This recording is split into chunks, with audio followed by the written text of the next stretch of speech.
Hi, so this is our 442 Service Marketing Final Project.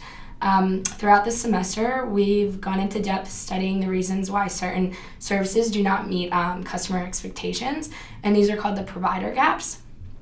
They show the disconnect between business and customers, employees and guests, or companies and employees. For our final project, we were able to take part as customers observing 4 services and making note of the provider gaps we saw. The 4 provider gaps, the first one's the listening gap, which incorporates knowledge of guest needs and expectations. The second one is the service and design standards gap. This one pertains to the physical environment of the business and how guests react to it. The next gap is the service performance gap, which deals with the actual delivery of the service and the processes it takes to meet the guest expectations. And the last gap is the communication gap, which incorporates meeting promises and expectations due to communications or lack thereof between the business itself and their customers. Each of these gaps causes a disconnect between service provider and the customer, leading to unsatisfied guests and the decline in business, possibly. So taking into consideration the 4 gaps, we went to 3 restaurants and 1 hotel and experienced for ourselves what causes these gaps and the disconnect between us as customers and the service that we were provided. The first restaurant we went to as a group was Irving's, which is a cafe known for their bagels, smoothies, and coffee drinks, downtown State College. Some of the issues we immediately saw were with the length of time it took to wait in line and the first impression of the cashier. Looking at the first gap, the listening gap, most customers expect to have a fast, friendly encounter when paying for a service.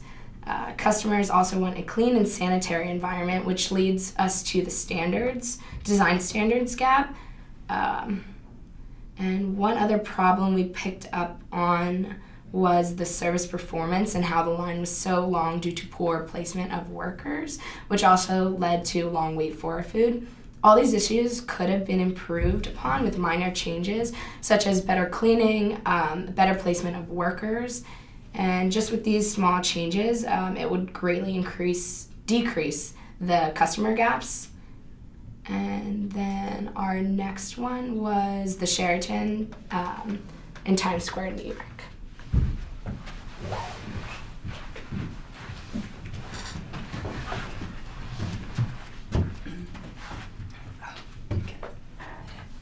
So the first hotel we did was the Sheraton Times Square, New York. So we experienced gap 1 when we were first trying to check into the hotel. So the hotel didn't actually have the rooms available for when we were trying to check in. So it was clear that there was a miscommunication with the front desk and the group that was trying to check in. Because we did call to notify them to let them know that there was a group of about 40 people coming to stay at the hotel. So we were expecting them to put us all on the same floor so we're all nearby, but that clearly didn't happen when we checked in. There was obviously a lack of upward communication. However, they ended up being able to accommodate us on 2 different floors. Ways they could have improved was simply calling before we came in, just having such a large group in, you should know to just check with them and just confirm everything. So when check-in is easy when you're actually at the hotel. We experienced the service standards and the service standards gap when we were using the elevator kiosks. It was different at this hotel. It was not like a normal up and down button. It was an actual kiosk that had numbers that looked like this picture. You choose the floor you're on and then it takes you there. So we thought it was just very complicated and it was too much use of technology. I mean, we understand how they're trying to make it more efficient, but if there were bigger groups trying to go on the same floor, the elevator was still only processing for 1 elevator. So it was just a long process to try to get up to your room. So ways they could improve is honestly just going back to the regular 2-button, up and down buttons to just make things easier. Gap 3 is the service performance gap.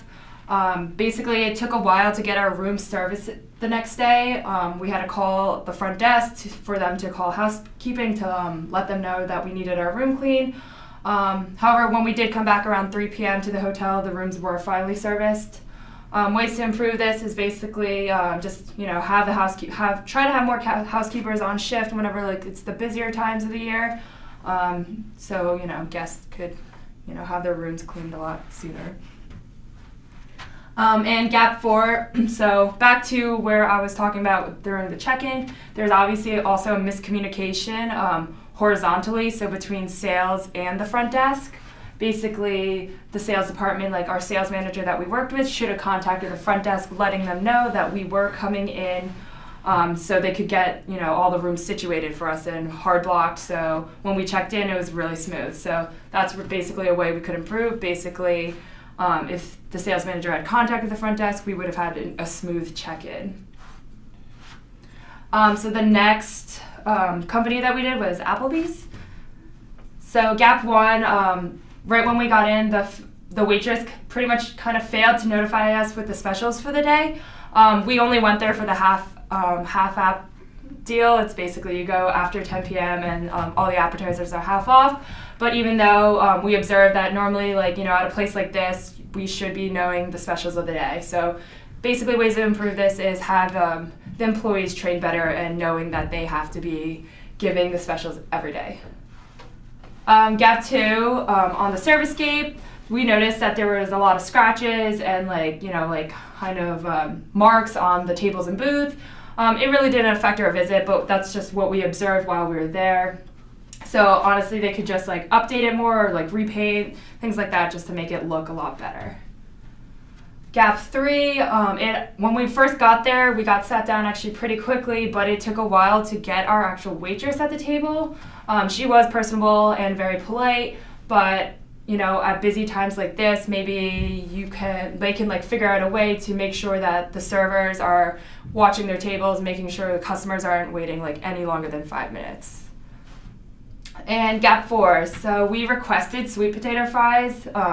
Actually, Maeve ordered sweet potato fries, asked for sweet potato fries instead of regular fries, but the Applebee's server failed to realize that. I mean, we clearly told her that she wanted sweet potato fries instead, so she obviously missed that in the communication. The ways they can improve is easily just go over the order again, just to make sure that everything's correct. So yeah, and then our next location was the Field. So our last stop on our little adventure here was the Field. So for gap 1, while we were eating, I personally asked for a side of mayonnaise. Just wanted a small ramekin of mayonnaise to spread on my burger. However, the server abruptly planted a squirt bottle of Hellmann's mayo down on the table. Just a little taken back on the presentation of the side that I requested. And just how they can improve is have the server just specifically ask the customers how they would like it and just to go over the order to make sure they know exactly what they want. Gap 2, you'll see me here waiting a very long time for our delicious gourmet milkshakes. Where we were actually sitting in the restaurant, you could see the where they made the milkshakes, and it was inside the server station, which is just extremely small, hard to maneuver, especially during an extremely busy dinner shift, which we believe is the reason why our milkshakes took so long. So I think if they could relocate the milkshake stand into the main kitchen area, they would be able to produce them at a faster rate. For gap 3, we went ahead and ordered the famous table fries from the Field, which is when a server dumps a bucket of fries onto a piece of wax paper on the table. The customers really enjoy this, especially us. However, the server kept the wax paper on the table the entire time we were dining, even though we had already finished the fries.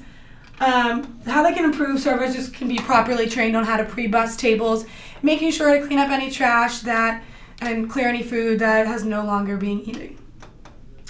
So for the fourth gap is actually about when we first entered the field.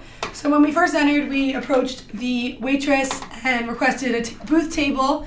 However, she then walked away to see another party, and a manager came over and said he would seat us and seated us in a regular table.